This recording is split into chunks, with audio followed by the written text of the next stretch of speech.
அவர் செல்போன்ல தான் ஏதோ விஷயம் இருக்குன்னு நினைக்கிறேன். இருக்கலாம்ண்ணா, ஆனா வீட்டுல போன் இல்லையே. நேத்து மண்டபத்துக்கு வந்தார்ல, அப்போ அங்க ஏதாவது மிஸ் பண்ணிருப்பாருன்னு நினைக்கிறேன். சரிங்க, அவரோட போன் நம்பர் கொடுங்க, நான் ட்ரை பண்ணி பார்க்கறேன். சரிங்கண்ணா.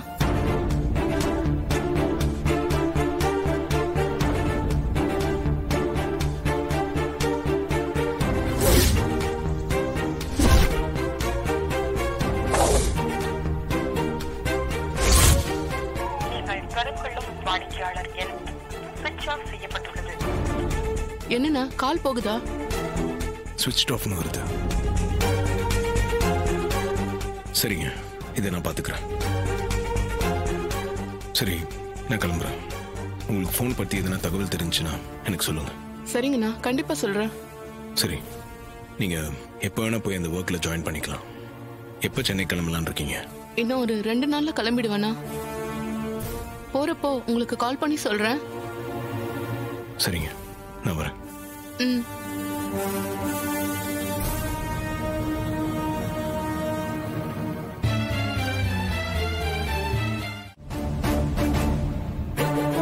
அக்கா, அக்கா,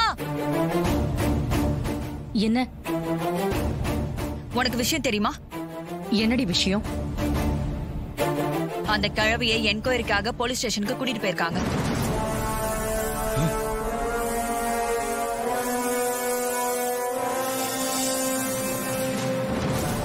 சரி, கூட்டிட்டு போட்டோம், அதுக்கு என்ன? என்னக்கா இப்படி சொல்ற? எந்த ஏட்ட கூட்டிட்டு வந்து உண்மையை சொல்ல வைக்கிறேன்னு அந்த கிழவி சொன்னாலோ, இப்ப அந்த ஏட்டாலேயே போலீஸ் ஸ்டேஷன்ல போய் உட்கார்ற மாதிரி ஆயிடுச்சுல்ல. மாமா, நான் கொஞ்சம் போலீஸ் ஸ்டேஷன் வர போயிட்டு வந்துடுறேன். அத்த, நான் கொஞ்சம் வெளியே போக வேண்டியதுக்கு போயிட்டு வந்துடுறேன். சரிங்க மாப்பிள்ள, வரேன் மாமா. அக்கா, ஆண்டவன் இருக்கான்க்கா. அதான் கிழவிக்கு கரெக்டான பதிலடி கொடுத்திருக்கான். என்னடி சொல்ற நீ? துர்கா மன்னிக்க முடியாத பெரிய தப்பதான் செஞ்சா. அதனாலதான் அவளை நம்ம வீட்டை விட்டே துரத்தி விட்டோம். அப்படி தப்பு செஞ்சவளை அந்த கிழவி கூட்டிட்டு போய் அடைக்கலம் தந்தா. அது நம்மள பழி வாங்குற மாதிரி தானே. அந்த கெட்ட எண்ணத்துக்கு தான் போலீஸ் கூட்டிட்டு போய் இப்ப ஸ்டேஷன்ல உட்கார வச்சிருக்காங்க. சந்திரா, நீ அடங்கவே மாட்டியா? ஒண்ணு சின்ன மாப்பிளை பத்தி குறை சொல்லணும், இல்ல எங்க அம்மா பத்தி குத்த சொல்லணும். அவங்க பண்ண நல்லதெல்லாம் உனக்கு கண்டுக்கே தெரியாதா? அவங்க என்ன நமக்கு நல்லது பண்ணிருக்காங்க? அவங்க இங்க வந்தாலே பிரச்சனை தானே பெருசா வந்திருக்கு. சந்திரா, அந்த சிவனாண்டியோட ஆளுங்க செத்த மாதிரி நடிச்ச ஈஸ்வரத்துக்கு உள்ள வச்சப்போ எங்க அம்மா தான் அந்த ஆளை கண்டுபிடிச்சு அவளை வெளியில கொண்டு வந்தாங்க. அதனாலதான் ஈஸ்வர எலெக்ஷன்லயே ஜெயிச்சா. அதோட இல்லாம எங்க ஊர் ஓட்டு மொத்தத்தையும் ஈஸ்வரிக்கே வாங்கி கொடுத்தாங்க. இதெல்லாம் உன் கண்டுக்கு தெரியாதா? அதோட துர்கா பண்ணது நமக்கு பிடிக்கல, வீட்டை விட்டு அனுப்பிட்டோம். வீட்டை விட்டு போனதுக்கு அப்புறம் அவ எங்க போன உனக்கு என்ன? எதுக்கு தேவையில்லாம உங்க அக்கா கிட்ட போட்டோ கொடுத்துட்டு இருக்க? விடுங்கப்பா, இவங்களோட புத்தியே அப்படிதான். அவங்களுக்கு நல்லத கூட கெட்டதா பார்த்துதான் பழக்கம். அதனாலதான் பாட்டி செஞ்ச நல்லதெல்லாம் அவங்க கண்ணுக்கு தெரியல. ராஜா இருக்காரு, அவரு பார்த்து பாரு. நீங்க கொஞ்சம் அமைதியா இருங்கப்பா. ஏ கிழவி, அன்னைக்கு உன் ஊர்க்காரங்க முன்னாடி என்ன மன்னிப்பு கேட்க வச்சு என்ன அவமானப்படுத்தினால, இன்னைக்கு நீ போலீஸ் ஸ்டேஷன்ல அவமானப்பட்டு நில்லுடி. நேத்து நடந்த கல்யாணத்தோட சிசிடிவி ஃபுட்டேஜ் காட்டுங்க. ஒரு நிமிஷம்.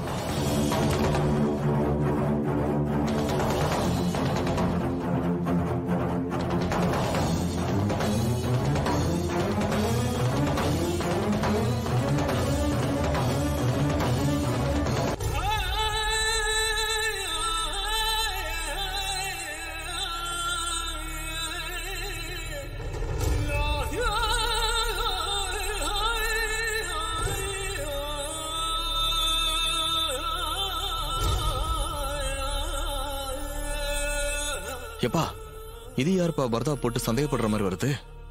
சார், கல்யாணத்துக்கு யாராவது முஸ்லீம் லேடி வந்திருப்பாங்க சார்.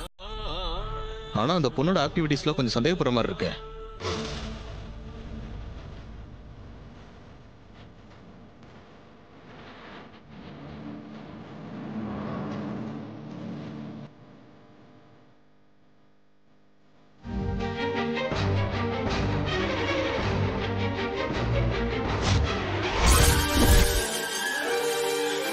சகல அவ கையில பாருப்பா, அந்த பரதாக்காரி கையில துப்பாக்கி இருக்குப்பா.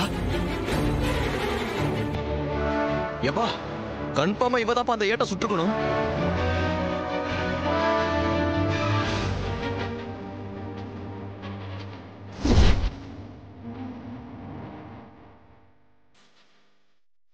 சார் அவ்வளவுதான ஃபுட்டேஜ்?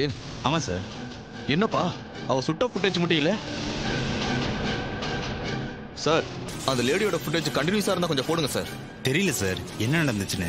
ஒருவேளை அந்த லேடி வேற இடத்துக்கு போயிருக்கலாம் சார், அதனால கூட ரெக்கார்ட் ஆகாம இருந்திருக்கலாம். சார் என்ன சார் இப்படி சொல்றீங்க?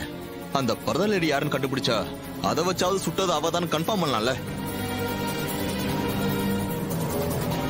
சார். வேற கேமராவோட ஃபுட்டேஜஸ் எதுனா இருந்தா காட்டுங்க, அதுலயாவது தெரியுதான்னு பார்ப்போம். ஓகே சார், பார்க்கலாம்.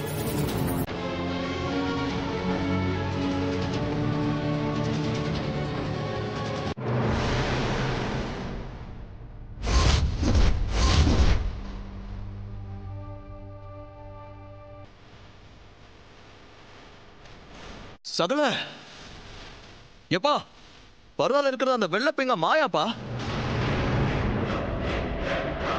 எப்பா அவதான் ஏட்டு துப்பாக்கியால சுட்டதா? சகல இப்பவே இந்த ஃபுட்டேஜ் எடுத்துட்டு போய் போலீஸ்ட காமிச்சேன்னு வையே, பாட்டி எந்த என்கொயரி இல்லாம வெளியே விட்டுருவாங்க. எப்பா இந்த வெள்ளப்பிங்க எல்லாத்தையும் ஃப்ரெண்ட் எஸ்கேப் ஆயிடுச்சா?